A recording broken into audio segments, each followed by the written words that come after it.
What's up, everyone? This is Coach Richardson, and welcome to the Becoming Uncommon podcast. This is where we explore the journey of so many different routes and so many different twists and turns life can take, but all at the same time, we're trying to pursue greatness and become the best versions of ourselves. And I have the pleasure and the honor to have my guest here and be speaking with Crystal Irving, who's the head coach at Long Beach Poly, renowned track and field team, and athletic director for the women there at Long Beach Poly, which is, again, you have powerhouse sports all over the place. Thank you. But with that being said, go ahead and introduce yourself. Like, what are you up to? And my name is Crystal Irving, and I'm a Long Beach girl, so I'm a Long Beach product. Grew up here in Long Beach. Went to Hill Middle School back when there was a Hill. Went to Long Beach Poly, class of '88. Went to Long Beach City College with Ron Alice was my coach, along with Coach Richardson. So some great coaches at that part of my career.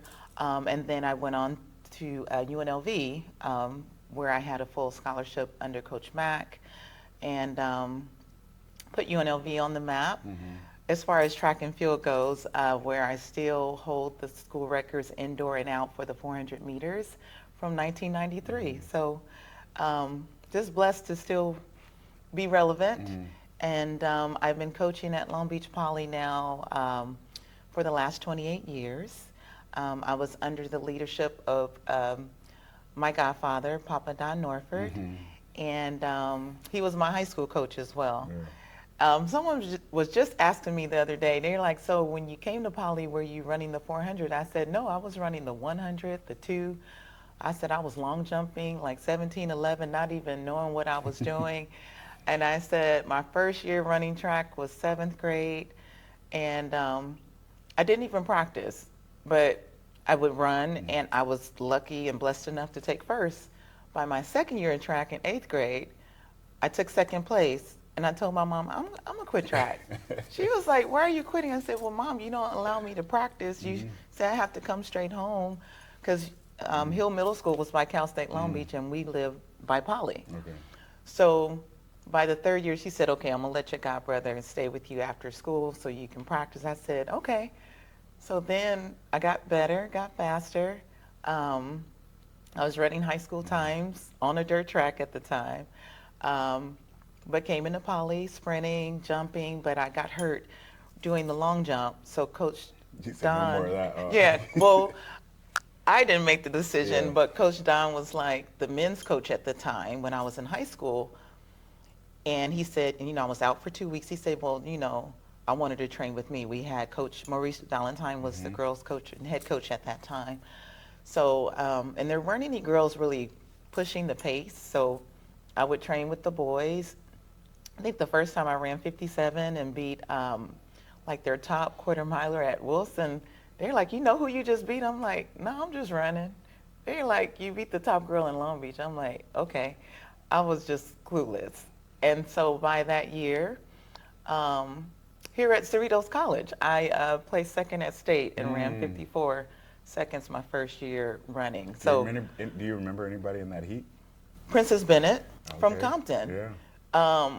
I ran 54 that day, she ran 53 that day, but it's crazy because on relay, which she was running for Compton, I was running for Poly, most of the time we would be in probably last place on the mile relay. She'd be like, okay, come on, little Irving. So she would run probably 51 splits, and I would run, maybe 53. And then we would place like first and second. And her coach, Seymour from Compton back in the day, he was an amazing coach. He was like, I need you to run that split in the open. But, just being kids and just doing our thing. And it was just a great experience. And a lot of the young ladies, like Coach Tina Fernandez, she was at Compton at the time. We're still great friends. Marvella, there's different ones who I've kept in contact with all these years later, who are just amazing women to look up to, very inspirational. So it's been a great track journey, but the 400 was, I was kind of, I did so well, they're like, oh yeah, you're not gonna long jump, you're not gonna, even though 17-11, not knowing what you're doing, I'm like, I'm sure maybe I've been a 21-foot jumper, who knows, I don't know. But All good stuff. Yeah, the workouts would have been a little easier. A little easier. So what led you to make the decision to go to UNLV? Well, coming out of high school, I had an opportunity to go to SC, LSU, but academically I wasn't quite ready. And so Long Beach City was a good choice for me. And I still had opportunities to go to SC, LSU, but I knew UNLV was far enough away where I could grow up, but close enough so I could get home if I needed to. I think gas at the time was 98 cents or 89 cents a Well, gallon. you couldn't just jump on a Southwest flight for $59 like now. Like you just puddle hop up there. Right, and I could fill up my car for $12 and get to Vegas in maybe 3 hours because I was rolling. But yeah, so it was easier to get there. Plus, I knew my dad loved gambling, and ironically, even though I ran track, was a top girl in California, top girl in the nation. My mom was my #1 fan. My dad probably saw me run maybe 2 times, once in middle school, once in high school, maybe twice in high school, if that I can remember. And I knew, I was like, okay, if I go to Vegas, my dad will come. So that was my way of saying, Daddy, I'm at the place where you come visit all the time, you know, rest his soul, you know. But yeah, UNLV, plus I had cousins out there. And prior to going to UNLV, I thought like, okay, UNLV is probably more African Americans there. I want to just, but I realized the girls track team, the football team, and the basketball team, which those were the Tarkanian days. Yeah, that was the African American on campus. But you know, it was a good place to go and just make myself known. A lot of my teammates still hold records from the early 90s as well. Trevia Williams, I believe our 4x4 indoor and out. I think we ran like either 329 or 328 or I don't know, something like that. And but since that time, you know, it's been a great journey. And then I ran professionally until 96. Okay. Where'd you train? I trained in Vegas. I just stayed out there and trained. At that time, Coach Karen Dennis had took over the program. Fred Sowerby was my coach, but I ran under the Adams Track Club that Diane Dixon used to be on with Fred Thompson, and he would, you know, pay for us to go wherever we needed to go. I went to Olympic trials 1992 and 1996. And I only stopped running because I had a cracked bone in my big toe. So 96, I was running in pain almost the entire season. And my chiropractor was like, just take, you know, calcium supplements. And he's like, we can wrap it up. He said, but either it's going to break or it's not. Just keep going. So I just kept going. And here I am. Oh, wow. Yeah. So then what led you into, because I doubt, I'll ask. So if I would have went back to little Krystal when she was going to Long Beach City, hey, you know, you're going to be coaching in about 20 years from now. Like, you're going to be a coach. You would have said no? Okay. No. What would you have said? Honestly, prior to being a teacher, I was working in fashion merchandising. Okay. At Express after I finished at UNLV, even though I was still running track. So fashion was my love, and I felt like I'm going to be a merchandise district manager because I just love clothes, love to dress, and but teaching, nah. No. And I turned down 2 teaching jobs prior to coming to Poly, one at the middle school, and my cousin was the principal at Lakewood High School and offered me a job. I said, no, I'm good. I'm good making $12 an hour, you know, not making any money. I don't really have any bills. I'm good. So I was happy doing what I was doing, but Coach Don and some other coaches was like, we need you over here at Poly. So I thought about it, and my cousin was already a assistant principal. And so she's like, you need to get this job. It'd be good for you. I'm like, but school was hard. I don't think I want to go back to school. She's like, grad school is different than undergraduate school. Because school was hard for me. But I'm thankful for my teammates, especially my senior year at UNLV, who showed me how to study, how to be prepared. And then school wasn't a struggle anymore, and I made the dean's list. But here I am 28 years later. I've been the athletic director for 23 years. First woman to be an athletic director at Long Beach Poly. And I was Papa Don's assistant coach for, I think, I don't know, 16 years or so, or 15 years, a long time. Yeah.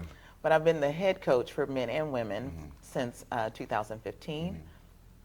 And I'm the first woman in Poly history to be over a men's program, to win multiple CIF championships, multiple state championships.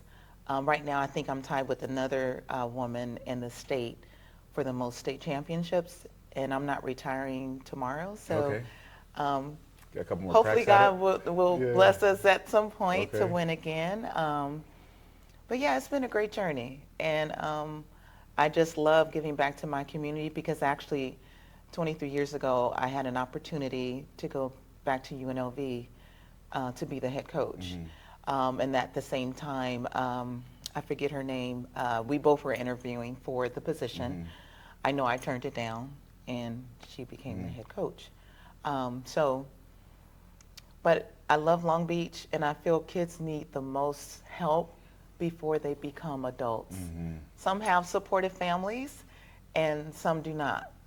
And I feel like if I can be that additional support, that additional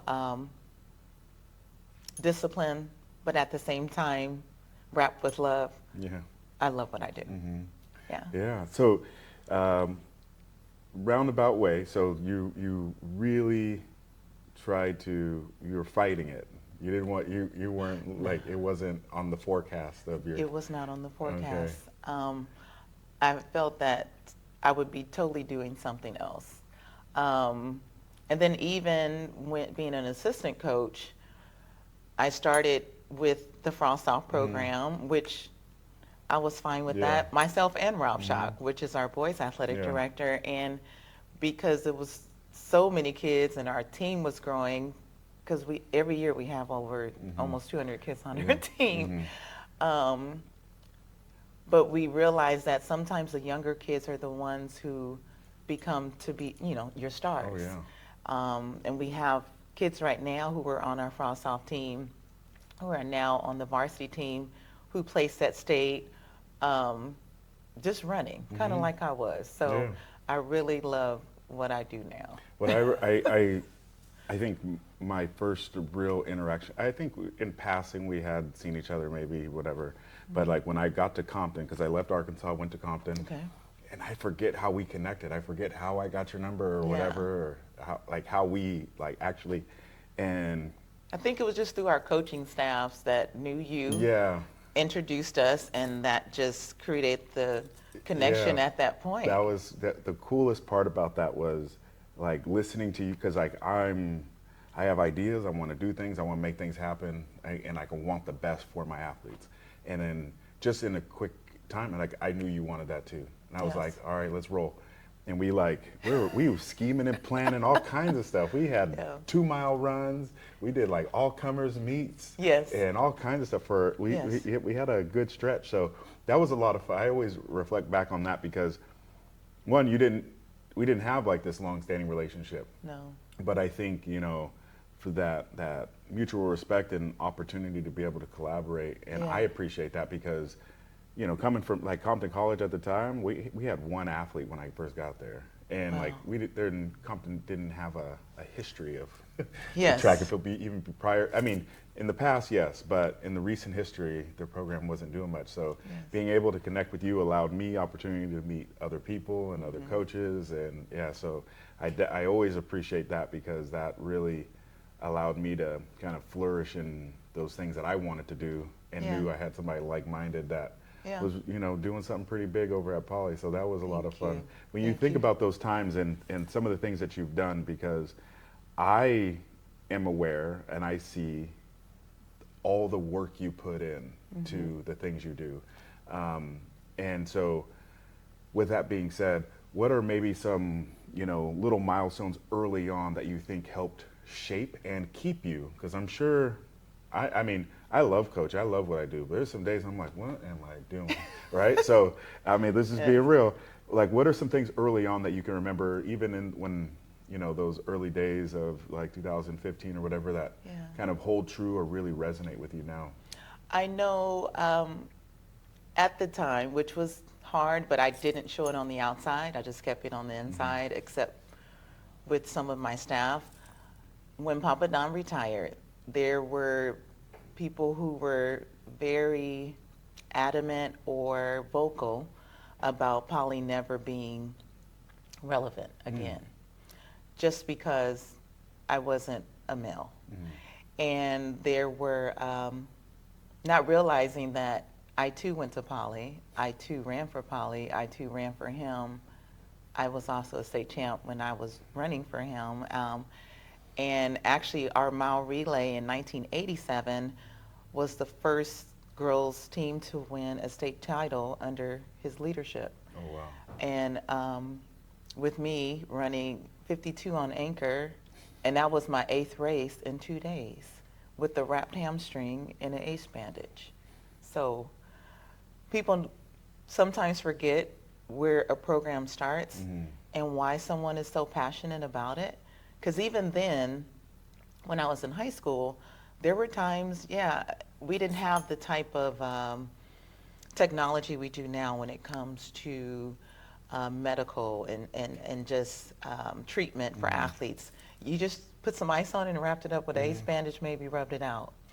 And there were times and, you just pushed.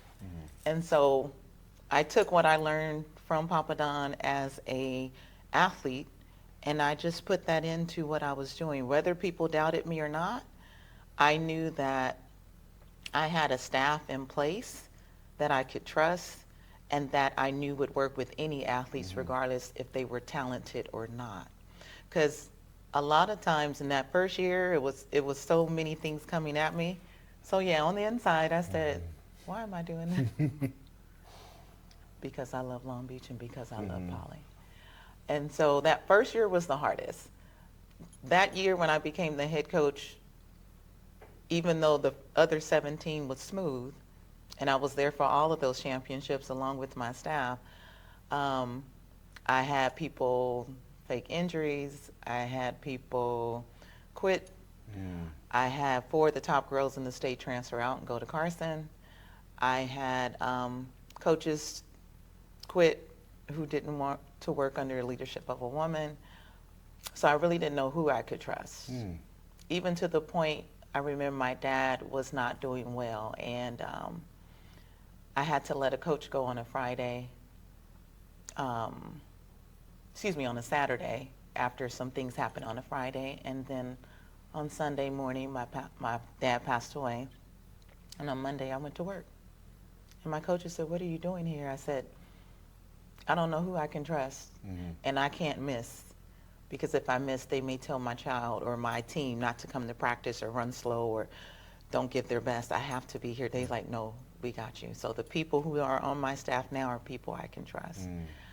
My daughter was young at the time as well, and I'm just like a single mom, and I'm like, I have to know who I can trust because I have a lot on my plate. But to God be the glory, everything has worked out. We've done well. We've proven people wrong time and time again on the girls and boys team. Not this season, but last season, my boys and girls won CIF for the first time in 20 years for any team, 2 male and female teams to win. Girls have won state. Boys have won state. We've gone through a pandemic. A lot has happened. Boys have broken some records that thought that would never go down. And they're just normal kids. They're not superstars. But they believe in what we're doing and they work hard. And my coaches work hard to make sure that they're ready. So just very thankful that I didn't let doubt overcome me and nor my staff, and then we just kept pushing. Yeah. Yeah. Because like now, like kind of fast forwarding, so even then, even after proving it all, I know that it's just common human nature. You're gonna have haters or doubters, and that's like I love it because it's like it's fuel. It helps you know that you're relevant. Yeah, Because that's if true. nobody cares what you're doing, no one's gonna comment. Yeah. And it's crazy. I'll go to a track meet and I'll wear like what I'm wearing now and not any poly gear. Hey coach, I'm like, how do you even know who I am? Mm. And I remember being at a meet at Tribuco that first year, and I brought my team. I'm sitting up by the finish line. I had on no poly gear. I think I wore a sundress that day. I don't know, because fashion is my thing. Yeah. I just had on a straw hat, and the coach from Tribuco walked up in the stands. He said, I just came to shake your hand. He said, coaches have been watching you over the last year, and I just want you to know you're doing an amazing job, and we see you. So know that you have our support. And that meant a lot because I didn't ask for it. Yeah. He just gave it. So over the years, since that time, some people who doubted are now back on the team, and Took them a while. then they like, oh, I said, you forgot I was already here. Yeah. And so was Coach Doc and Coach Keith. I have some amazing coaches who were here putting poly on the map way before coaching our boys 4x8 that until last year held that 4x8 record for maybe 19 years. Coach Doc coaching multiple sprinters that have won state, including Ariana Washington, Ariana, and some of our other amazing athletes. So it's like, these are the same coaches. And not to mention this, but I feel like I know I need to. Just Coach Chucky supporting me as a coach, because as soon as I knew I was going to be at Poly, I'm like, I want you to be my jump coach. I want you with us. And I know he loves Poly. So he was just an amazing attribute in addition to our staff, and gave everything he could all the time up until the end. So having people like him means a lot, that can trust me. And also Deetra, who's now at Millikan. She was one of my babies when I first started coaching. Oh, really? Okay. So I was the coach and she was the student. And then her coming back and being my coach for a number of years. And when the position opened up at Millikan, I said, you should apply. I said, you're ready. And she's building that program, doing an amazing job. Coach Sherrod Moore was also on our staff, doing an amazing thing. And he came to me, he said, Irving, they offered me a job. I said, does it come with a teaching job, not substituting? He said, it comes with a teaching job. I said, you need to take it.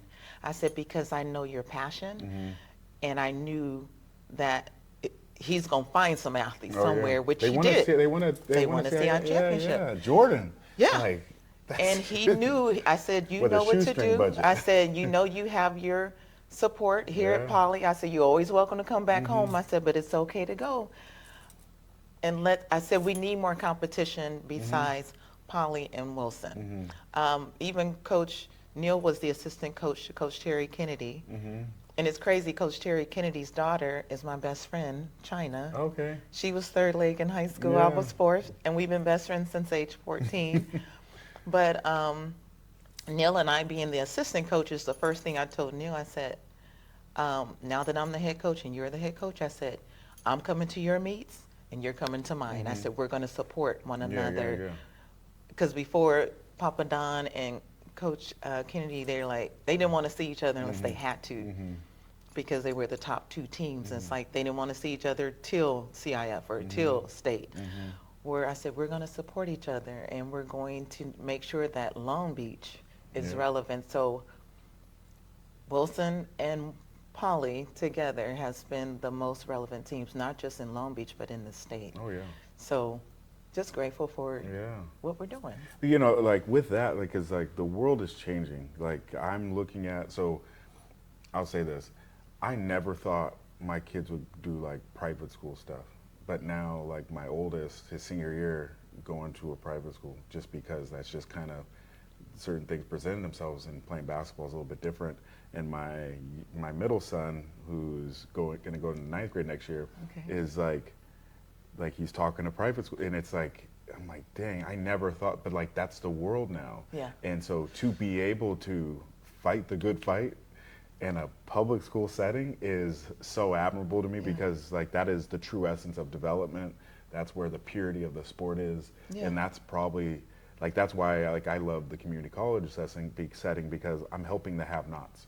I'm Yes. a resource for the ones that didn't have the tutors, the private coaches, and a lot of those Come on things, now. you know. So with that said, you know, how has the fight been? Because because I don't, yeah, you remember 20, 30 years ago, private schools, we laughed at them because they didn't have, like, maybe there might have been one or two, but we knew the teachers probably weren't that good or something like that, or usually their sport programs were like small, and you know, Yes. they would get beat up on. Yeah. But now it's different. It's very different. I don't know. The culture of sports has changed, and people are almost marketing their kids to, you know, be that shine that they need. Also, the school district is in charge of enrollment. It's not just schools can pull in who they want anymore. Where early in my career, I could go to my principal and say, okay, I want this kid in. Okay, I want this kid. Okay, but now it's totally up to the school district who comes to your school. So you're really developing who you get. And then also, like you said, making sure the kid that maybe academically was not shining, that they understand they still have an opportunity to be great. And kind of, I can relate to them because, yeah, I didn't pass the ACT tests and SAT tests coming out of high school. So, and yeah, I was the top girl in the nation. But when I tell my story, I say, well, I went to City. It gave me time to develop as a student, continue my success as an athlete, and then go on to still do great things. So this level where you're at is important because kids still need time, and sometimes they go away right away and they're really not ready. Then they come back and they sow into themselves a little bit more. As a coach, you sow into them mentally, emotionally, academically, and then you send them off again, and you push them out the nest. Yeah. So yeah, it's cool because you guys get to see them as babies, because like the high school things, when they come in as 14-year-olds or whatever, they're babies still. Yeah. And then you see them leave as kind of like emerging young adults, we wouldn't say. Yeah. But how do you see the private school, public school kind of dynamic shift recently, and like where do you see it going?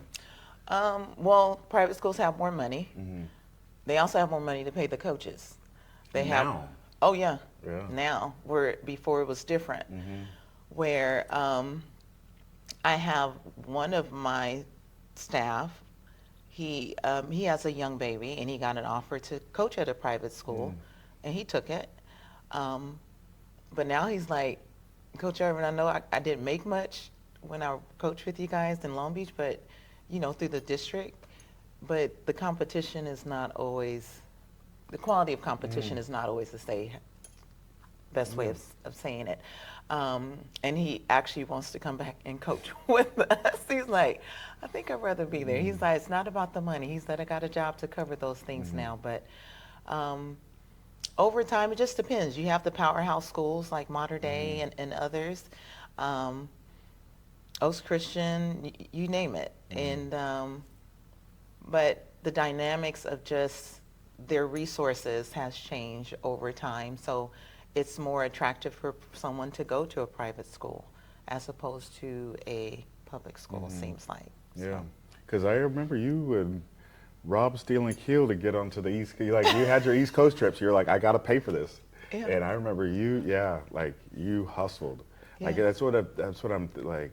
I know for a fact because I watched it. Like you work so hard just to make things happen over there. Yes. And there was times where I looked and I'm like, I know these people take this for granted. They think it's just walk in and roll in and it should happen. Yeah, it doesn't. Every year I'm already, like my mind is already going now, setting plans for what we're going to do, what fundraiser is going to work. Because once the season starts, fundraising is done, but really planning ahead of time, putting things on the calendar, permits, getting the word out. Social media does help to get more of the information out than before. It's even crazy, even when we did meets together, I still have like an email thread of those coaches from way back. So they get an email every time. Hey, this are all comers. If you're at a high school, we have a invitational now that has grown. Where before I think we had 3 schools in the beginning. And then the most schools we've had, I believe, was like 27. Last year, we only had maybe 13, but it was the very first week of the season, so we know, okay, we need to go week 2 of the season.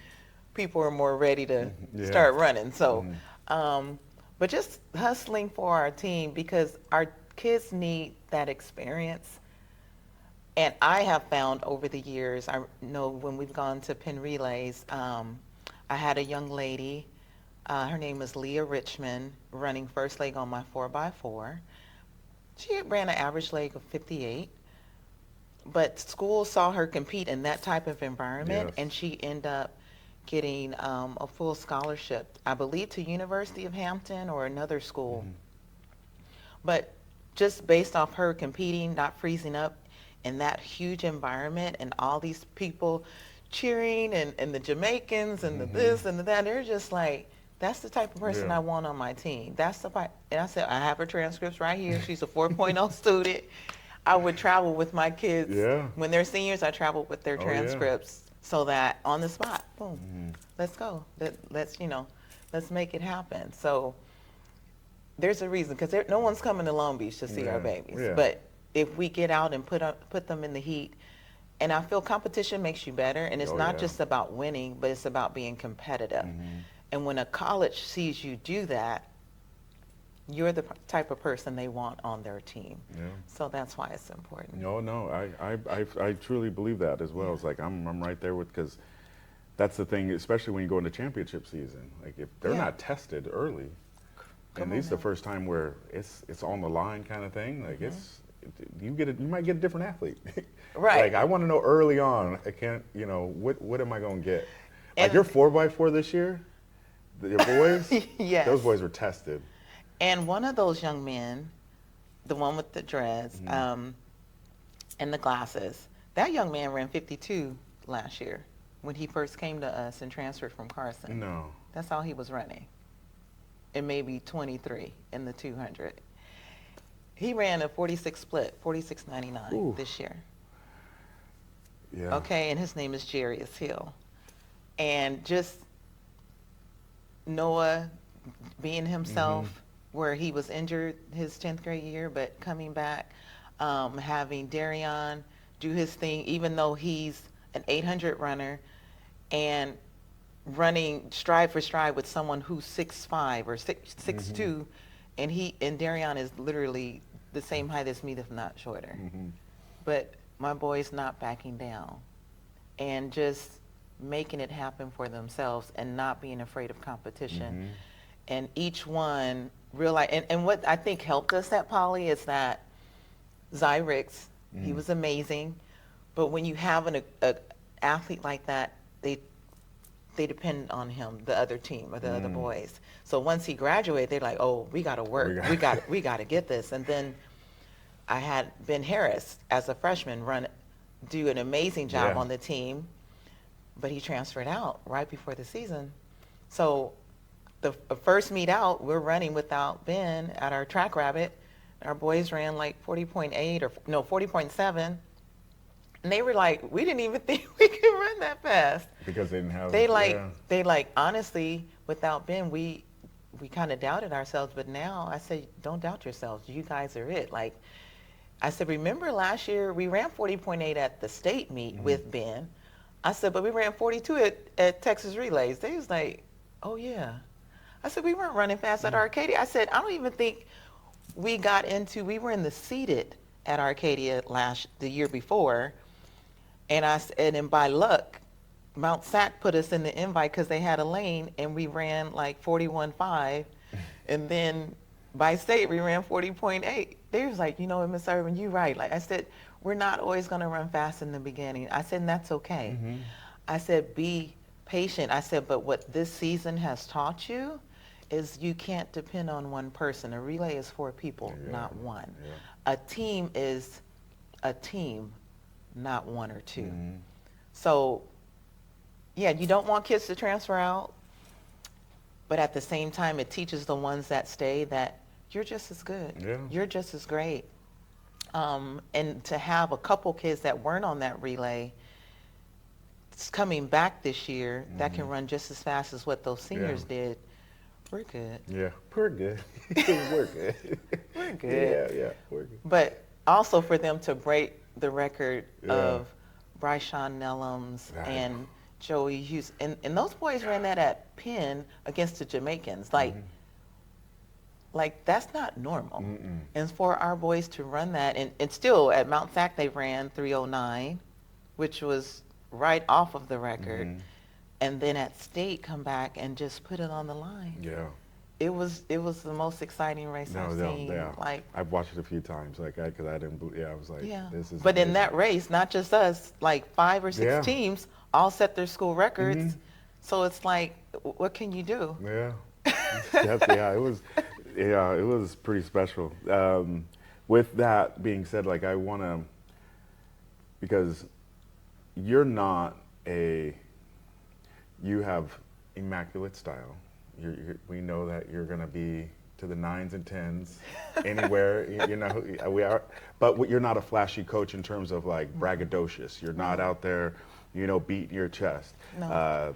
We're not gonna catch you, you know what I mean? Like try to broadcast everything. Even though you're lighting the world on fire one year, whatever, if you have a down year, whenever that comes, whether it's on the boys or girls side, you are the same. I'm the same. And you're the epitome of consistency when it comes to your demeanor, your approach, and the amount of work you put in. With that, like in the era of everybody's beating their chests and everybody's trying to, you know what I mean, like, take it out there. Right. So what are some of the factors, at least now, that allow you to have, because I think more people know you, but there's so much to you that I don't think people are fortunate enough To really know the real person. Yeah. I take the consistency I had as an athlete. We're standing on the track, I'm waiting for the baton. The girl next to me, oh my God, I'm so nervous. Aren't you nervous? I said, no. I said, if you're prepared, you should be fine. Okay, well, just don't run as fast. Don't catch me till then. I said, I'm going to give you to the 300 mark. I said, but my coach is going to be like, I got to go. And just always being humble, because I know that all my blessings are not just because of that race. There's many things that have that are a factor. Even I tell my kids every year, you have a bullseye on your back. It doesn't matter what you did last season. This is the new year. It doesn't matter what you did last week. And I wish that kids couldn't see the heat sheets and who's in their lane and who what they ran. It doesn't matter. It's what you do that day. And just knowing that even when our kids run well, we teach them to be humble.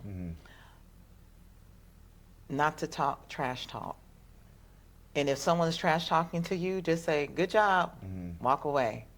Always shake hands, always be respectful, because you just never know. The connections you'll have later in life, you might need that person. They might be your boss. You might be trying to get a job. You might be trying to get a house loan. Who knows? You never know who someone's going to be in your life later on. So I feel your blessings flow much more when you just stay humble. Even when I had my daughter, I had shared with her dad that he knew I ran track, but I was literally in the hospital in labor, and we're sitting there for a while, and he started Googling me. He was like, you didn't tell me you did all this. I said, you didn't ask. He's like, what do you mean? I said, unless you ask, I'm not going to tell you. I said, that's just who I am as a person. And with our team, people ask, what we're doing or how it's been. I'll talk about it. But I'm never going to be the one to jump up Yeah. and say, look at me, Mhm. this is what we've done. I'm never going to be that person. Yeah. That's just not who I am. And even my staff, half the time I can't even get some of the male coaches to get in the picture with the kids. They like, if this ain't state, I'm not getting in the picture. I'm just, I'm just here to do my thing when they have done such a phenomenal job just making sure our kids are prepared for every event that they're going to step on the track to do. Um, but even with how you say you have to put kids in the fire, at state meet, our girls 4x1, we had one of our seniors got hurt 2 weeks prior, so we had to make a substitution. And then at the state meet, I had another young lady kind of hurt her hamstring, and they had what's called the honest effort rule, where because she chose to sit out of the 100 on Friday, she thought she could come back, and run the relay, and they specifically told us, oh, she didn't run the 100 in the prelims, the honest effort rule applies, she can't run in the finals. So I had to put a baby on that day to run anchor. I had to, literally, we practiced it right in the warm-up. I had to stand there with her, and she marked her steps. Then she looked at me, okay, Coach Irving, is this right? I said, that's right, 15 steps, okay. Okay, stand on this side, stand right here. I said, when she comes, moving feet, still hands, don't reach. She got you. So I'm literally yelling in the middle of the race. She reached a little bit, but I knew I had an experienced girl that literally took her hand, put it in, and she just ran for her life. And we still got second at state. So God is still good. I didn't know. I got to go back and watch that. I didn't know that. I literally, my second leg, I had another senior, Nevaeh. She ran second leg because Jalen Hunter had got hurt at CIF. So we had an alternate on second leg, and then on the day of the finals, not the prelims, I had an alternate that had not ran the 4x1 since Arizona, because she had ran it for the first time there. And there too, she literally turned around, got the baton, and ran, and I think we ran 45. So we knew she was fast, but we knew the handoff was going to be crazy. So, oh my God. And that baby, she ran this year. She's one of my girls who, as a freshman, was like, ran 59 and, maybe like 12.6. This year she came back, and she's just like, she's actually a tennis player. I'm like, you're kind of like me. And her name is Araya Betty. And she's like, what do you mean, Coach Irving? I said, you just be running. You don't know who you're running against, your form. I said, you just carrying your arms. I said, look, I'm going to give you some goals. 10th grade year, I didn't even know what I was doing, and I ran 54. I said, that's your goal this year. She's like, you think I said, I know you can. I said, I've seen you.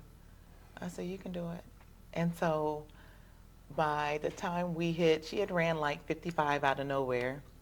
And then by CIF finals, she didn't slow down, and she ran 54, like 54.8 and 24.2. But she has bad asthma. So we learned that she has to have her asthma pump with the extension. I said, just take it to the finish line and just put it by the score so it's there when you start, when you finish. But having just raw talent kids that are just running, she was the baby who ran anchor on the 4x1, who earlier in the year just turned around, got it, and just runs. She's like, I was so nervous. I was like, you were fine. Yeah. So all we said is just don't turn around at state. Anaya has you. She's going to give it. She said, okay, I'm just so nervous. I said, I know. I said, I'll be standing right there. I said, I will be there through the whole zone with you. I said, just focus on my voice, and Anaya will put the baton in your hand. And she got it, and she just ran for her life. Wow. Yeah, that's crazy. I got to go back. It's for like, sure got to watch that. And yeah, we could cook second at state. We were picked to probably win state, but still, by the times we ran during the year, during the season, we were going to be 2 overall in California either way. So, still blessed. Wow. Because like being able to take adversity and just adapt. Like we don't got to focus on what woulda, coulda, shoulda, or Just do your best. we know what, this is the circumstance, we're gonna adapt. And when she finished, I took a picture of the girls with their medals. So my 4 girls and my 1 girl who didn't run, who had hurt her hamstring. Araya took her medal off after that picture and gave it to our girl who would have been the anchor. She said that no one told her to do that. She just said, "This is for you." She said, "You earned it. You got us here, so I'm good." And the young lady who, Brooklyn Lee, she's like, "Coach Irving, like, she gave me the medal from state." And I said, "She believes in you. She didn't have to, and nobody told her to do that." But that's what teamwork is all about. That's what being humble is all about. That's what is understanding where your blessings come from, and that you have another year. You can get back in there and do it again. So we're excited about the endless possibilities. Yeah, the future is going to be all right for you. You guys just got to work on them handoffs a little bit, and the confidence, so that every race is consistent, not just races here and there. And even as fast as our boys ran for that 4x4, still just building them up. Because early in the year, as you know, that same relay and my same boy who ran anchor, he got hit and knocked down at Arcadia, and still got up and ran for 46 on his anchor lay. But that video that week was like, he was so bummed. And I said, "That's just one race." Yeah. I said, "You're going to be okay." He's like, "Man," he's like, "I'm sorry I let the team down. I let you down." I said, "No, you didn't." I said, "Noah, you're fine. Things happen." I said, "But sometimes I needed this to happen now, so this don't happen at state." Yeah. I said, "So it's okay." He said, "Okay, Coach." I said, "Lift your head up." I said, "You're fine, and your boys got you. They gonna run again." So the next week, what did they do at Mount Sac? They ran 309, which was an amazing race. Yeah. But by state, they put it together and ran that 308. Whatever they needed to do, they were gonna do. Yeah. But competition makes you better. Yeah, they got that picture of him coming across the finish. Yeah, that was. Yeah, that's and pretty then our epic. girls 4x4. My favorite picture. It's like all the kids just running up and just hugging each other, like, "You guys did it," and just embracing one another, like, "You guys are the best. Why were you doubting yourself? Like, you're good." Like, whatever we did in that race was gonna be our best. Yeah. And once you give your best, you can't give anymore. I said, "You're good." So, like, I was going back, just in the last 15 years. Okay. There's been probably, I stopped counting when I got to close to $100 million worth of, like, scholarship opportunities that just the track and your program has created. Like I don't know, like, does that ever, like, resonate with you? Like, if you think about the opportunity, and a lot of those kids, I know those kids. I've seen those kids in age group. I'm at all those Junior Olympics. Yeah. A lot of them weren't like that then. Like, they weren't projected. Some of them, popped off, like, whether football or not, or, like, touted as, like, the top track kid. But a lot of them were right here in Just the middle. average kids. Yeah. And honestly, how you say about the money and the scholarships, not just track, but I just say for Long Beach Poly being a public school, we always have the most kids signing to go into college. That number is normally 40 and up. I know we have one young man, Aaron Shampton, who was a football player and track, CIC, African American, and he was the first in history of Poly at the time to get a full academic scholarship to Harvard, and ended up being one of their top running backs at Harvard, and now he's playing professional football. And just this year alone, I had 2 girls on my team, Layla and Jill, going to signing with Harvard, and another young lady, I believe she was either a soccer player or another sport also. So we had 3 young ladies going to Harvard for athletics coming out of Poly. That's crazy. And the 2 from my team, Jill was a volleyball player and tried high jump freshman year and won CIF. And it was just amazing for her to, junior year, not even make state. Just things happen and come back this year, win CIF and win state. With the best jump early in the season of 5'10". and Layla was a soccer player. Mm-hmm. And I'm like, this girl can run. She was on the Frost South team. They was like, yeah, she just came from a soccer game. I said, but she just ran 60 flat. I said, and she's a freshman. I said, Layla, I said, did you just have a soccer game? She said, oh, yeah, I played club soccer. So I talked to her parents at that time when Oh she my was God. younger. I said, can she just take a break for maybe 4 weeks from CIF prelims to state? And by freshman year was on her 4x4 running 57s because she Mm-hmm. wasn't tired. So then the next year, she's running, Mm-hmm. 56. And then junior year, she's like, I want to sprint. And her fly 30s and her fly 60s were just as fast as our sprinters. Well, junior year, she ends up running 11.6 and goes to state in places. That's when it clicked. Yeah. She's like, okay, I'm done with soccer. Mm-hmm. That's all it took. And Yeah, that's all yeah. it took. And she went to Harvard. And then this year she ran great for us in the 1 and the 2. Mm-hmm. But she's like, yeah, I'm done with the 4x4. I'm a sprinter Yeah, now. yeah, yeah, yeah. Yeah, I got Yeah. people for that, Coach Mm-hmm. Irvin. I'm good. I'm good. But just having some kids that believe in the coaches in the program Yeah. makes a difference, and they trust you to bring the best out of them. We have another young lady, soccer player. She was a 10th grader this year, but one of my top girls as a freshman.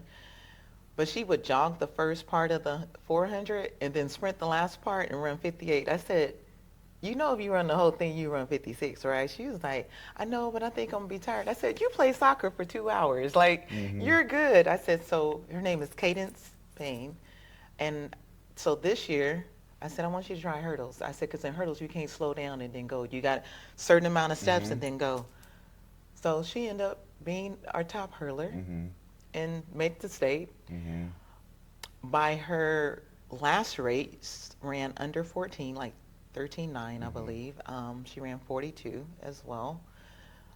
And she's a 10th grader. Now she's going to be 11th grader, and she just finished club soccer last week. She said, I'm done completely.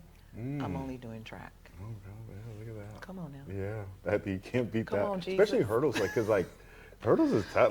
Yeah. Yeah, but I said, you're smart, Cadence. You can do it. And she's like, thank you, Miss Irvin, for just believing in me. I said, thank your coaches. I said, I have 13 amazing coaches because I can't coach every event that have stepped up to make sure that they're up on the latest coaching education and that they're not just going off the top of their head. There's a plan for the whole season to make sure our kids are improving and flourishing. So I'm grateful for my staff to be as amazing as they are and continue to learn so they can build our team up. Yeah. So it's been good. One thing I think that makes you stand out above the rest in a lot of different ways, but you're not afraid to go against the grain and do what's right. Like you have this deep intuition about whether it's people, like whether it's relationships with others around you, like your coaching staff, but more importantly, like with kids, like you said, oh, I saw that, or I saw this, or I knew I had to be there. Like that intuition, where does that come from? Or where do you think where did you evolve that or learn even to trust it? My mom. She was just a strong woman. And a lot of people looked up to her, and I can see the strength in her. And so, and even my mom only has one brother, but my dad had 16 brothers and sisters. And even though my mom passed away years ago, probably on my second year of teaching, all of my dad's brothers and sisters, they like, that's our sis no matter what. They just loved her and her leadership. And I'm just like, they would come to our house, she would cook for everybody and just make sure everyone felt welcomed, felt loved. And then my grandmother also opened up a funeral home in Long Beach. So having that niche to take control of a situation when someone's depressed or going through a grievance, I saw my mother do that day after day, working in that business with my grandmother, and just make sure that families were supported, the children were supported, and that when it was hard to make tough decisions, she was there and showing that strength. So in what I do as a teacher, I feel like, yeah, some families are supportive and some are not. As I said earlier on, I feel like this is where people need the most support. I probably have 12 godchildren since, or more since Yeah. Oh no. being at Poly. Even last night, I attended an event with one of my goddaughters who used to be on my basketball team. She's now going on 43, and she works at Long Beach City College. So when my daughter, who's now 19, went to Long Beach, she's like, "Oh, Mom, I got her. I'm gonna make sure she's introduced to all the influential, signed up for this program. She's good." And just people like that, that you pour into them, and you don't give up on them, and you don't judge them. My mom was like that. I can't tell you how many people have lived with us when I was younger that needed a place or just needed just some support for a little bit so they could get on their feet. And I feel like what I'm doing at Poly is making sure people have support so they can get on their feet. Yeah, because your level of authenticity, I've watched you interact with like when you act or say that you care or going to do something, like they know it. Like there's no hemming or hawing. Like there's nothing. Right. They're not hedging whether does she really care about like. Yeah. Like, and I know that maybe because we all know that athletes might come and go. Yeah. When I reflect, I can't think of anybody specifically, nor would I even bring it. But it was like, I think that for you, they just didn't want to hear the truth about certain things. Right. And you weren't going to hide the truth from them. Right. And yeah, that's tough. Yeah. That's hard. And Yes. so like, but to be able to stand on all 10 and be able to Stand on business. yeah, and just be there.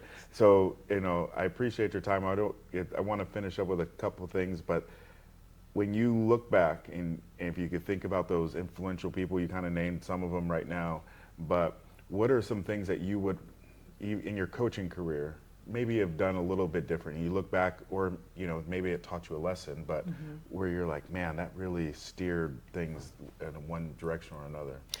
I know I learned as an assistant coach that mentally you have to prepare kids earlier, not at the last minute. Like, for example, if you have an alternate for a relay and you travel to Texas relays or Penn relays, an alternate, if they're not running, they shouldn't be traveling. And prior to traveling, if they are an alternate, I need you to be really real with them and that parent, say they're going as an alternate in case someone gets hurt. They're not guaranteed to run, so I need to tell you that now. I don't ever want someone to make an assumption, because I noticed as an assistant coach, when it wasn't my choice, there were kids and families that made the trip to Texas or made the trip to Penn or the state meet, and I needed to warm them up for the race, but in the back of my head, I knew they weren't going to run. And then seeing the disappointment and the tears fall when they're like, we're ready, but the coaches over me made a different decision. So with the staff that I have now, I said, yes, we need to prepare, but we need to be honest, and we need to let kids know, not at the last minute, but in advance, who's actually running, if they are an alternate, why we need them to be there, not just hoping they show up. Let's be clear in why we need them to warm up, why their role is so important, and that mentally they can't prepare at the last minute. They have to be ready ahead of time.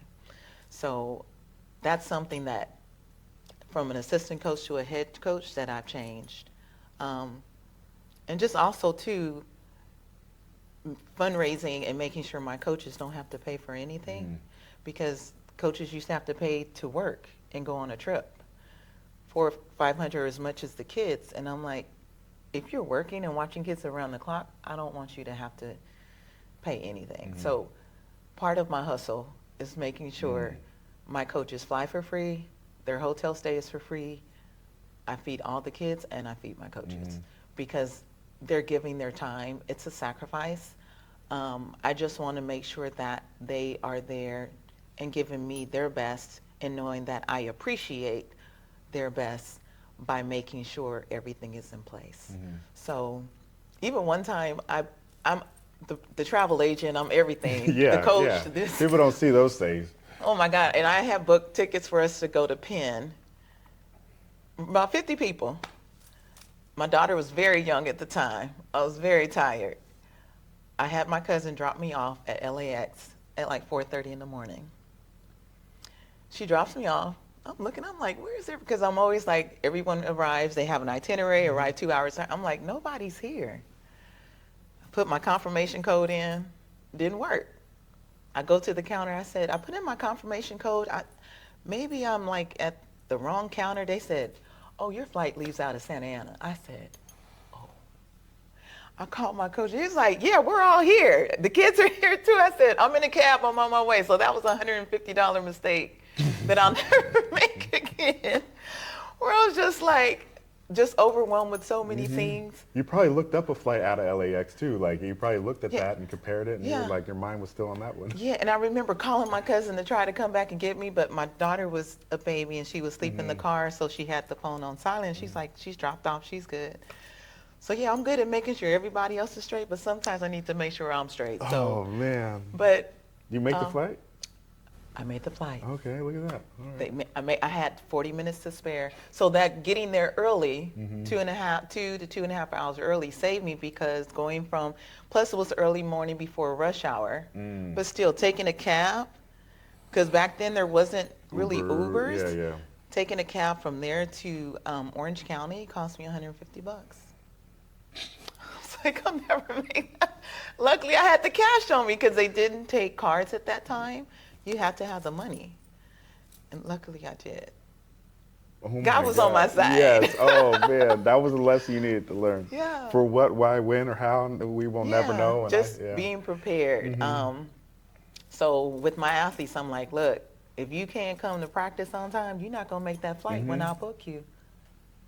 Oh well, I said no. You got to be on time. Otherwise, yeah, I am gonna run somebody else. Or yeah, if you're not coming to practice, I am gonna go with the next person. If you acting up in school, no problem. I'm gonna go with this one over here. Yeah. Coach Irving, you for real? I'm for real. And our staff, I said, and if one coach tells you something, we're all saying the same message. So that's the beauty of the staff that I have and the blessing that I have. It's when it comes to discipline, whether the kid is acting up in school or even acting up at home. We want our parents to communicate, but the parents say, oh, what can I do? Do you need me to work on this? I said, no, all I need you to do is love your baby, make sure their academics are on point, and make sure they eat. We'll do the rest. I said it'd come out much better that way. Yeah, let us coach. Yeah. Let us do the coaching. I bet that's hard. We don't want them to be overworked and overuse injuries and tired. We just want to make sure we are getting the best. I said, because even from the time my daughter was young, oh, she gonna run track? I said, I don't know. I said, I don't even care. They're like, what do you mean? Don't you want her to be great like you? I said, it doesn't matter to me. I just want her to be a great person. It doesn't matter to me. And so actually my daughter did Taekwondo, has a black belt in that, started at age 7, had a black belt by age 12, and then she did basketball a little bit, and she was an amazing swimmer from the time she was 2 years old. And I'm thinking, okay, maybe she'll do water polo in high school, which is cool. Yeah. She's like, oh no, Mom, I'm not trying to mess my hair up. So she ended up throwing the shot put and doing discus for us. So I just need her to be great in her own way, and then also doing acting. So she's found her own way. That's awesome. And then plus we went through the pandemic when she was in, new in high school. So that was hard. That was rough. That was rough for everybody. Yeah. And so the next, I am assuming that there's times where you have to make what some would call unorthodox decisions when it comes to leading and guiding your athletes. And is there a unorthodox decision that you made that you might have had a little bit of doubt with, but it worked out, like something that was against the grain or against traditional thought of whether it was leadership or coaching or anything? Maybe not just me, myself, but as a staff, we talk every morning via text. We have a group chat, but sometimes making a decision on, you don't always put your 4 fastest on a 4x1. You have to put kids that can handle the baton. Even that young man I mentioned earlier, who ran 52 as a junior, but ran amazing, ran 47 in the open and 46 on relay. He wasn't on our 4x1 the whole year. and we already ran 40.3, but and he's really a quarter miler. Mm-hmm.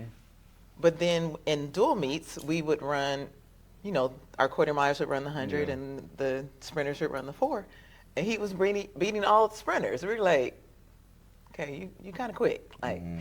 so by the end, yeah, it's unorthodox, but we put a quarter miler on that first leg, and he would make it happen on the 4x1 every single time. So making decisions like that, maybe it's not what the parents feel we should do, but we're going to do what's best for the program. And we have to put people where they can either give a baton or take a baton. Just because they're fast doesn't mean they're an automatic fit. And sometimes that's hard for people to Team USA, understand. yeah. Or who you put first leg on a 4x4, it has to be someone who, whether they run first or they run anchor, second or third, they're going to run the same time. We had a young man, Gus Armstrong, this year, who also came to us as a junior, running around, I say 50 point to maybe 49 by the end of the year. That young man out the hole would run 47 all year.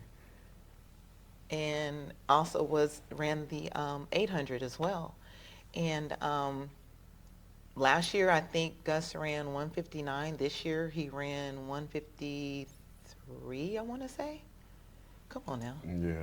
That's just pure training. Yeah. And believing in himself. And I'm like, Gus and I would have conversations. I'm like, Gus, like, you're here. I said, but it's on you. I said, I need you to lead. And I need you to be the senior that's putting us out there. And every time, no problem, Miss Irving, I got it.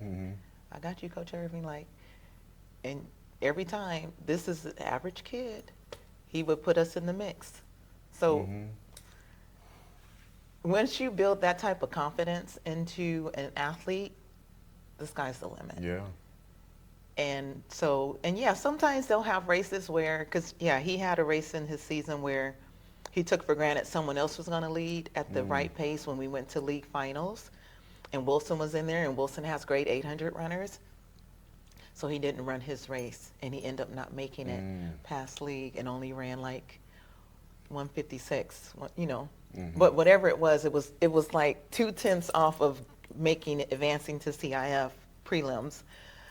And he's like, I'll never do that again. I said, always trust yourself. Yeah. Trust your own instincts.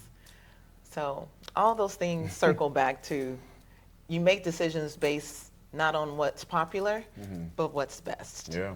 And sometimes when you make what's best, sometimes parents are not happy about that, but you know what you see in practice.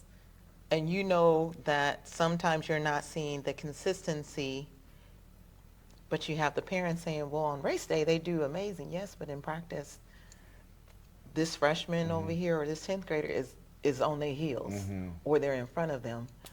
Or when it's time for set 2 and they have 30 seconds recovery, they're still on the ground, and this one's up. Wait, so yeah, well, it's a little, that's tough because it's It's hard. It's crazy that like with like a track record, like it's a da da da da da, Yeah. and then somebody would come in, but my baby's different. Like it's like, okay, maybe they are and they're special, but in their own way. But when it comes to like, we're gonna do what's best for them, We're going to do what's the best. I promise you we're going to do what's best for your child. Yeah. Sometimes it's hard to get people to trust that.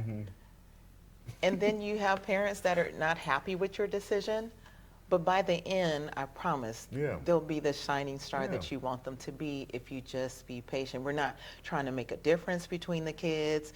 There's zero favoritism here, but I know that this person doesn't put out the type of energy consistently. That's why the results are okay. Yeah.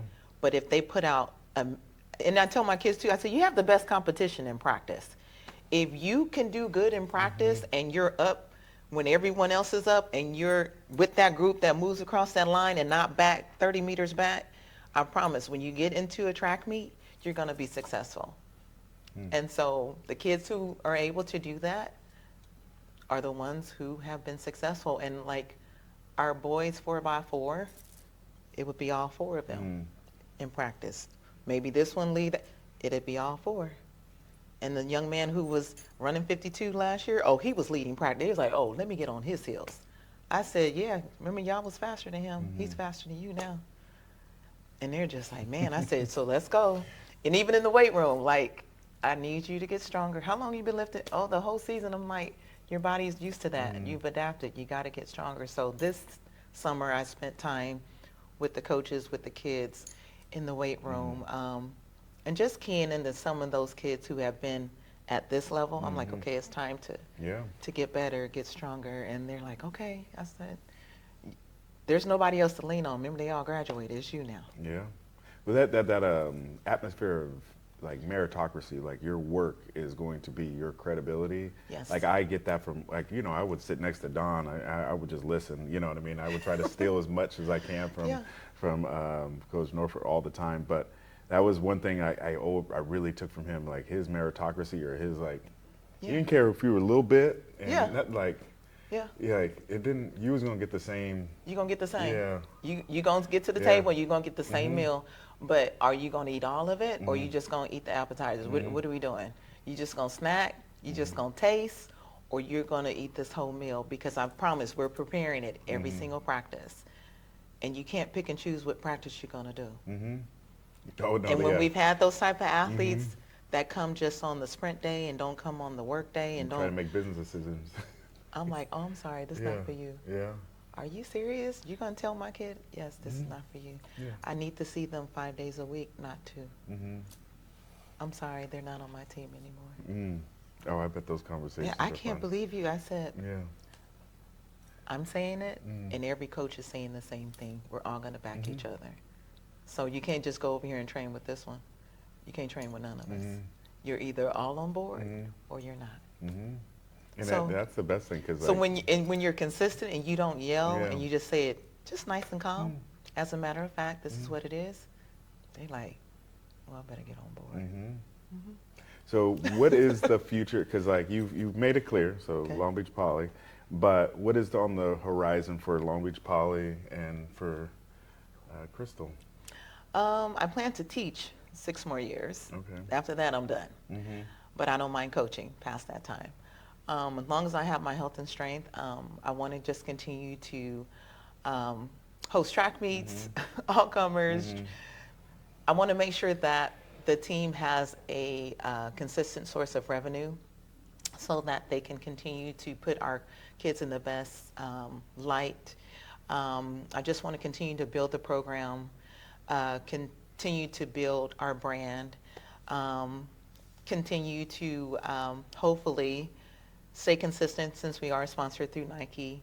I know we're in talks right now about being a Nike elite team, which there's only 4 or 5 in the country How many at this public time. schools? Yeah. So I just, for me personally, yes, I absolutely would love to outdo the other women in our state and break that tie. And this past year was a possibility, but we had injuries at the end. One of my top sprinters, Juju, got hurt. He had a stress reaction on his top of his foot, even though the day we talked about that, it was super hot at Tribuco, and he was like, Miss Irving, my foot is bothering me. I'm like, he's like, I think I'm not going to run the 100, just the 2. I said, 2 is double the distance. I said, I said, you're a football player. I said, at this point, run your race. As soon as you finish, stick your stick your foot in a bucket of ice.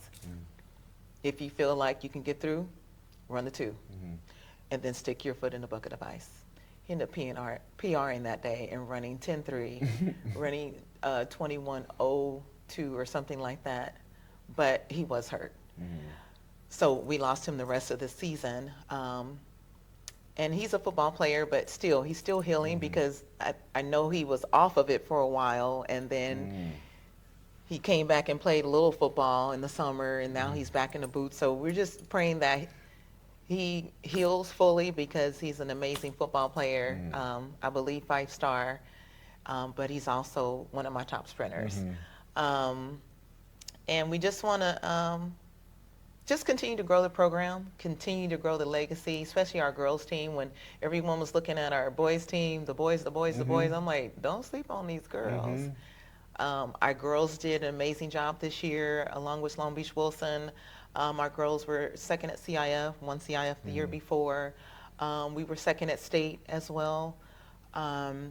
We have some sprinters coming back, hurdlers coming back, creating some new athletes. So we just want to see our girls program as well as our boys program continue to blossom and just put out great athletes year after year, not just athletes, but academic wise, and push them in the classroom, and just get the best out of them and the best out of myself.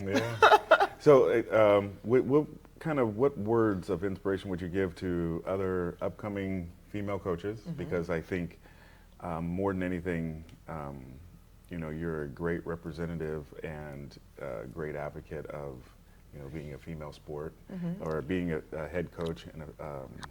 And when it comes to that, like some words of encouragement there, and any upcoming athletes that, are maybe trying to find their way. I would say to the female coaches that are coming behind me and that are here presently with me, to no matter what, anything you put your mind to, you can do. And that you just have to have the right support staff around you and people that respect you. And it's okay if someone is not respecting you to say, I'm sorry, this is not going to work for us. This coaching relationship is not going to work. It's okay to move in silence, but show up big.